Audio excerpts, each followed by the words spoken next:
क्या आप भी अपने पोर्टफोलियो को गिरता देखकर हो गए हैं परेशान? और लगातार जो निफ्टी और बैंक निफ्टी और जो बाकी सारे इंडेक्सेस हैं, उसमें हमें लगातार फॉल देखने को मिल रहा है और आपका पोर्टफोलियो डेली बेसिस पे हमें रेड सिग्नल दे रहा है। तो क्या इससे आप परेशान हो चुके हैं? और इस बेयर मार्केट में जो हमें ऑल अक्रॉस द मार्केट अभी देखने को मिल रहा है, हमें किस तरीके से इन्वेस्ट करना चाहिए और किस तरीके से आप अपने आप को पोजीशन करें कि जब नेक्स्ट बुल मार्केट स्टार्ट होगा तो किस तरीके से आप उसमें सबसे पहले फायदा उठा सकते हैं, वो सारी चीजें इस वीडियो में समझने वाले हैं। और मार्केट का भी एनालिसिस करेंगे कि किस तरीके का मार्केट आज रहा है, वो भी बताऊंगा आज आपको इस वीडियो में। तो वीडियो को अंत तक जरूर देखें, चैनल को जो सब्सक्राइब कर लें। And welcome to my channel invest with Keshav. आप इसको चैनल को सब्सक्राइब कर लें ताकि आपको इस तरीके के अपडेट्स टाइमली आपको पहुंचते रहें। तो चलिए दोस्तों, स्टार्ट करते हैं वीडियो को। सबसे पहले आज का प्राइस एक्शन डिस्कस कर लेते हैं कि क्या हुआ आज मार्केट के अंदर। तो बहुत दिनों के बाद लगातार 9-10 दिन हो चुके थे, लगातार हमें निफ्टी के अंदर फॉल देखने को मिल रहा था। आज वो पहला दिन था जहां हमें एक बाउंस देखने को मिला है, और मैं वो बाउंस वर्ड इसलिए यूज कर रहा हूं बिकॉज अभी भी ये कहीं ना कहीं एक बुल मार्केट नहीं है। ये एक बेयर मार्केट के अंदर जिस तरीके से बाउंस आते हैं उसी कैटेगरी में इसको डाला जाएगा, क्योंकि स्टॉक्स बहुत ज्यादा गिर गए थे। तो उसके अंदर एक ओवरसोल्ड टेरिटरी से हमें एक अप मूव देखने को मिला है। तो अगर आप मेरे साथ पहले से जुड़े हुए हैं और वीडियोस फॉलो कर रहे हैं, तो हम पिछले वीडियोस में 3-4 बार बात कर चुके हैं। पिछले 4-5 दिन से बात कर रहे हैं कि निफ्टी का जो आरएसआई है, बेसिकली वो काफी ज्यादा ओवरसोल्ड जोन में चला गया है और यहाँ से एक ऊपर की डायरेक्शन का हमें 24,000 सॉरी 23,000 23,500 के आसपास का, मैं अपर साइड पे 23,500 बोल रहा हूँ, बट 23,000 तक का तो हमें बाउंस दिखना ही चाहिए। और जब तक ये हमें जो इसका कंफर्मेशन होगा वो बेसिकली 22,500 22,600 के ऊपर जाके आएगा। और बड़ा कंफर्मेशन कुछ 22,800, जो पहले एक बहुत बड़ा सपोर्ट बना हुआ था, जो 4-5 बार लगातार टेस्ट हुआ था फिर वो टूटा। तो वो एक मेजर रेजिस्टेंस का काम करेगा जब हम यहाँ से बड़ा बाउंस लेने जाएंगे। तो उसी व्यू के अकॉर्डिंग आज एक हमें एक बाउंस देखने को मिला। और निफ्टी अगर आप देखोगे तो बेसिकली 254 पॉइंट ऊपर जाके क्लोज हुआ है। इंट्राडे में इसने 22,400 के आसपास का जब आज लेवल टच कर लिया था, बट जो क्लोजिंग आई है वो कुछ 250 पॉइंट ऊपर की आई है। उसके अलावा स्टॉक्स के अंदर भी आज अच्छी खासी चाल थी। आप देखोगे तो अदानी पोर्ट 5% चला हुआ है, अपना टाटा स्टील आप भी कुछ 4.5-5% चला हुआ है, अदानी एंटरप्राइजेस भी 4% चला हुआ है, एमएनएम जो काफी दिन से काफी गिर रहा था और वो भी ओवरसोल्ड टेरिटरी से एक अच्छा खासा बाउंस दे रहा है, आज कुछ 4% ऊपर है। NTPC, BEL, Eicher motor, Tata Motors में भी आज अच्छा हमें यहाँ पर देखने को मिला कि 3.5-4% के आसपास अपना टाटा मोटर्स भी चला हुआ था। और टेक महिंद्रा में भी हमें 3.5% के आसपास का बाउंस देखने को मिला है। तो ये सारे ग्रीन स्टॉक्स थे। और आज जो रेड में थे, काफी कम स्टॉक्स थे आज रेड में, फिर भी बजाज फाइनेंस जो पहले होल्ड कर रहा था बेसिकली, आज वो डाउन था 3.5%।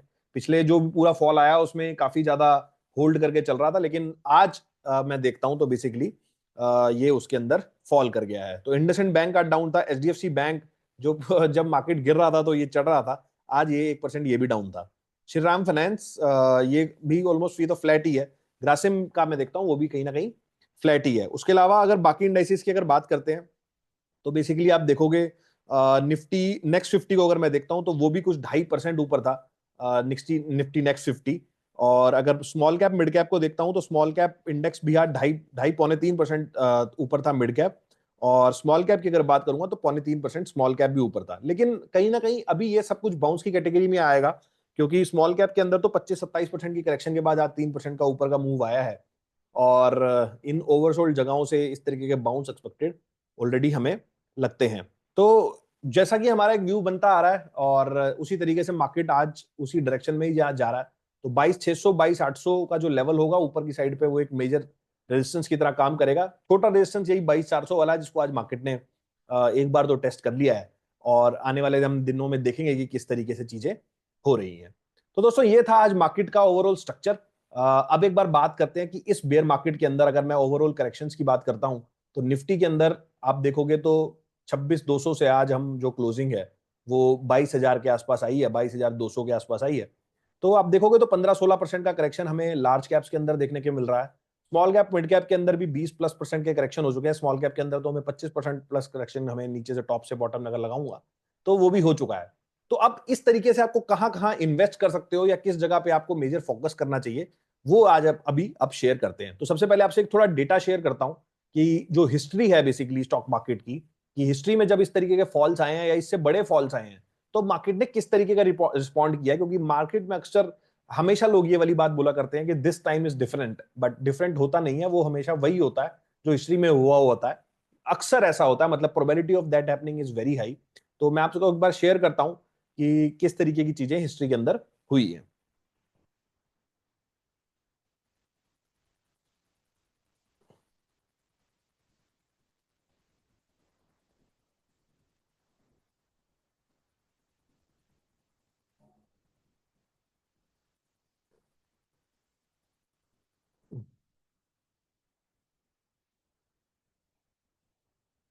तो आई होप आपको अब मेरा स्क्रीन विजिबल होगा। तो ये जो डेटा पॉइंट है वो मैं आज मैंने देखा कहीं, तो वैल्यू मैट्रिक्स करके आई थिंक कोई फर्म है, उन्होंने ये डेटा हमारे सामने शेयर किया है। तो इसी डेटा को हम मैं थोड़ा सा आपके सामने रखता हूं। तो बेसिकली यहां पर हम निफ्टी के अंदर, ये जो भी डेटा है वो निफ्टी का डेटा है, और निफ्टी के अंदर पिछले 10 टाइम्स जो करेक्शन आया है पिछले, मैं 1999 से डेटा उठाया है।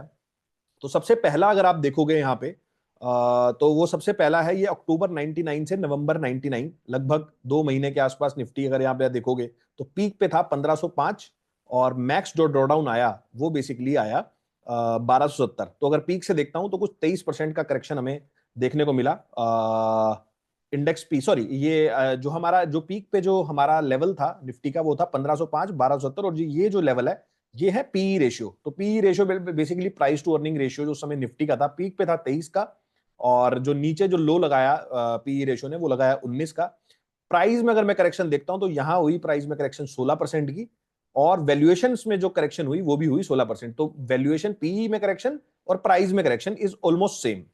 उसके अलावा फिर जब दोबारा एक फॉल आया हमें फरवरी 2000 में, और सितंबर 2000 तक चला ये, तो इसका अगर हम यहां पर देखेंगे तो 1756 का यहां पर बेसिकली पीक था, और यहां से लगभग अगर आप देखोगे तो 854 का हमें नीचे लो देखने को मिला। तो इसके अंदर जो पी था वो हमारा 28 पहुंच गया था, और जो लो लगा पी का वो बेसिकली 12 हो गया। तो अगर मैं ऊपर से करेक्शन देखता हूं तो 50% की करेक्शन इसके अंदर हो गई थी इंडेक्स लेवल पे ही, और वैल्यूएशन के अंदर अंदर जो करेक्शन हुई वही 57% की।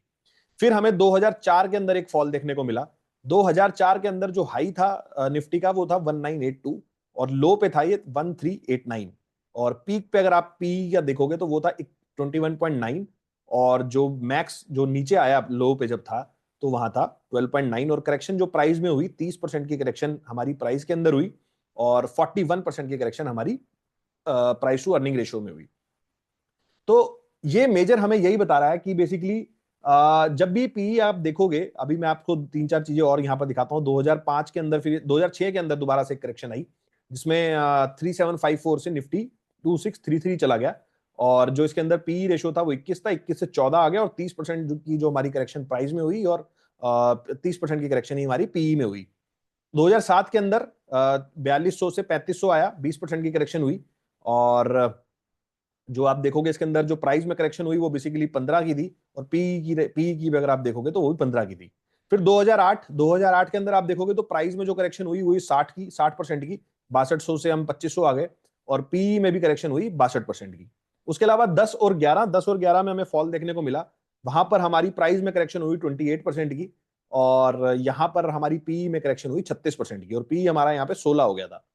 और यहां से मैं देखता हूं अगर मार्च 15 से 16, तो अगर आप इसको देखोगे तो यहां पर 8900 का इंडेक्स 6900 आ गया, 23% की करेक्शन हुई, और वैल्यूएशन अगर आप देखोगे तो पी में हमें 42% की करेक्शन देखने को मिली। उसके बाद ये जो लेवल है ये बेसिकली हमें कोविड वाला लेवल है। तो 2020 के अंदर हमें जो 12,000 का इंडेक्स था, 12,300 का इंडेक्स, वो बेसिकली 38% नीचे करेक्ट हो गया, और पी के अंदर भी हमें 40% का करेक्शन देखने को मिला। फिर अक्टूबर 22 के अंदर, जुलाई 22 से नवंबर 22, यहाँ पे मार्केट गिरा था अगर आपको ध्यान हो तो, 18,400 से 15,200 आ गया था, और 17% की करेक्शन थी, और पीई के अंदर 33% की करेक्शन यहाँ भी हो गई थी, तो 18 का पीई आ गया था। तो लगभग मैं पीई देखता हूँ जब 17-18 का आ जाता है तो प्रोबेबिलिटी अच्छी खासी बन जाती है। सिर्फ 2-3 बार ही ऐसा है कि बी पीई 12 की तरफ गया है, 12 और या 14 की तरफ गया है, या 16 की तरफ भी एक बार आया हो, बट 18-19 का पीई अच्छा पीई है। तो यहां से अभी आज जो पी है वो बेसिकली आप देखोगे तो 19 का है, और अगर आप टॉप से उठाते हो बेसिकली करेक्शन को, तो अभी 16% का करेक्शन हमारे सामने हो गया है और पीई में करेक्शन हो गया 19% का, और अभी आने वाले टाइम में हमें देखना पड़ेगा कि बेसिकली कितना और करेक्शन अभी यहां से होना है। तो आई थिंक आपको इस पूरे डेटा से एक आइडिया लगा होगा। अब ये आइडिया लेने के बाद जब भी बॉटम लगता है तो उसमें यह समझने की कोशिश करते हैं कि जब अगले 3 4 5 साल होते हैं उसमें किस तरीके की चीजें आती हैं।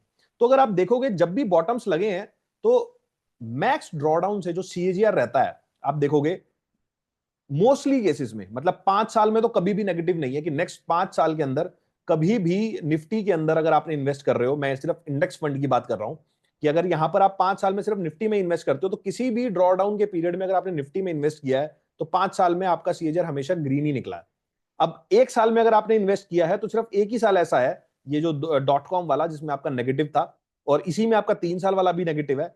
उसके अलावा कभी भी कोई भी आपका 1 3 और 5 साल ऐसा नहीं है जो कि बॉटम से आपका नेगेटिव रहा हो। ये बहुत बड़ी बात है। तो बहुत लोग यहां पर एक तो घबरा रहे हैं। आई थिंक ये डेटा को देख के आपको थोड़ा समझ में आया होगा कि बेसिकली घबराने की जरूरत नहीं है। और इन्वेस्टिंग की जहां तक बात है वो बेसिकली आप सारी चीजें भी अगर छोड़ दोगे, अगर आप निफ्टी 50 में भी इन्वेस्ट कर रहे हो तो अगले 1 से 5 साल आपके बहुत ही जबरदस्त साल हो सकते हैं। क्योंकि 5 साल का अगर आप उठाओगे तो सीएजीआर टर्म्स में अगर मैं देखता हूं तो 33% का सीएजीआर हमें यहां पे 2000 वाले टाइम पे दिखा था, 21% का सीएजीआर हमें 2004 वाले टाइम पे दिखा है। उसके अलावा 15% हमें यहां दिखा है, उस या 8% का हमें यहां दिखा है, 20% का। तो मोस्टली केसेस में अगर आप देखोगे तो हमें डबल डिजिट सीएजीआर निफ्टी के अंदर दिखे हैं नेक्स्ट 5 ईयर्स में, जब भी हमने उसको बॉटम से कैलकुलेट किया है। तो इससे इससे हमें यही समझ में आता है कि अगर आपका लॉन्गर टर्म होराइजन है और आप लॉन्गर टर्म इस चीज को देख रहे हो तो कहीं ना कहीं आपको पॉजिटिव रिटर्न ही मिलने वाले हैं, क्योंकि पिछले 25 30 साल के अंदर तो हमेशा ऐसा ही होता आया है। आई होप आपको ये डेटा अच्छा लगा होगा, और अगर अच्छा लगा तो एक बार लाइक करें, शेयर करें वीडियो को, ताकि क्योंकि काफी मेहनत लगती है इस तरह के डेटा इकट्ठे करने में। तो ये सारी चीज थी जो मैं आपसे शेयर करना चाहता था। अब नेक्स्ट जो ये ऑनगोइंग करेक्शन चल रही है इसमें भी ये भी मेंशन्ड है, और अभी ये 16 और 19% का हो गया है। अब अगर नेक्स्ट 1 3 5 साल में किस तरीके की चीजें होंगी वो हमें यहाँ पर देखनी पड़ेंगी। उसके अलावा आप अगर इसको ध्यान से देखोगे तो जैसा हमने बताया कि किस तरीके से इन्वेस्ट करना है आपको इस मार्केट के अंदर, तो मेरे हिसाब से ऐसे टाइम में इंडेक्स फंड्स जो होते हैं बेसिकली वो काफी ज्यादा कारगर साबित होते हैं। बिकॉज जब किसी इंडेक्स के अंदर 15% किसी के इंडेक्स के अंदर 15% प्लस की करेक्शन हो जाती है तो कहीं ना कहीं अगर आप वहां पे देखोगे तो आपको आने वाले 1 3 और 5 साल जो होते हैं, जैसा कि मैंने आपको डेटा में भी बताया, वो बेसिकली काफी अच्छे रिटर्न्स वाले होते हैं। तो ये अच्छा मौका है मेरे हिसाब से। आपको यहाँ से स्टैगर्ड वे में, मेरी कोई रिकमेंडेशन नहीं है, जो मैं कर रहा हूं वो बेसिकली मैं आपको वो शेयर कर रहा हूं कि हर यहाँ पर आप कुछ पैसा डाल सकते हैं। अगर यहाँ से थोड़ा और नीचे आता है, यहाँ से मान लो 2 3 4% और गिर जाता है, यहाँ से 20% के आसपास की करेक्शन हो जाती है, तो वो तो माउथ वाटरिंग नंबर हो जाएंगे। तो उस तरीके की करेक्शंस में अगर आप पैसे लगाते हो तो मेरे हिसाब से आपको लॉन्ग टर्म में बहुत अच्छे पैसे बन सकते हैं। और यही फेजेस होते हैं बेसिकली बियर मार्केट में। जब आप बुल मार्केट के अंदर आपको अगर नेक्स्ट बुल मार्केट खानी है, मतलब नेक्स्ट बुल मार्केट में अगर पैसा कमाना है, तो आपको बियर मार्केट्स में अच्छे अच्छे इन्वेस्टेबल अमाउंट लगाने पड़ते हैं, तभी आपको जब बुल मार्केट आती है तो आपको वहां पर फायदा मिलेगा। तो आइडिया यही है कि इस बेयर मार्केट के अंदर जहां से अगर आप देखोगे तो मैक्स अगर आप नंबर में भी देखोगे तो बहुत हद केस में कोई बेयर मार्केट 15 18 महीने चलता है। मैं बहुत बड़े वाले बेयर मार्केट की बात कर रहा हूं। उसके अलावा नहीं तो मोस्टली बेयर मार्केट 6 से 9 महीने में खत्म हो जाते हैं।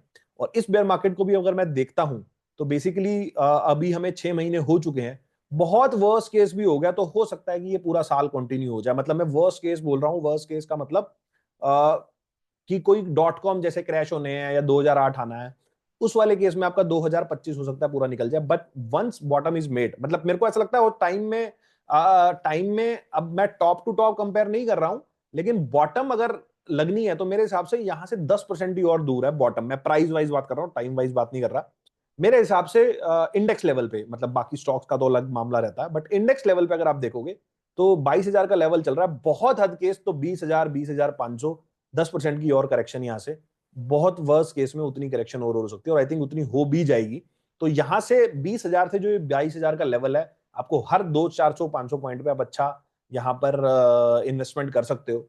ताकि आपको इस तरीके के लेवल्स यहाँ पर आपको जब नेक्स्ट यहाँ से ऊपर चलेगा मार्केट और 26,000 की डायरेक्शन में जाएगा, इस साल काटता है, अगले साल काटता है, वो जब भी काटेगा तो आपको बहुत अच्छे रिटर्न्स वहां पर देखने को मिलेंगे। तो आई होप दोस्तों आपको वीडियो अच्छा लगा होगा, और अगर आप हमसे इस तरीके की चीजें पे और समझना चाहते हैं तो टेलीग्राम का ग्रुप का लिंक है, आप उसको ज्वाइन कर सकते हैं। उसके अलावा हमारा सपोर्ट का ईमेल आईडी है, जहां हम पोर्टफोलियो रिव्यू के ऊपर, म्यूचुअल फंड पोर्टफोलियो अगर आपका है तो उस पर आपको रिकमेंडेशंस भी देते हैं।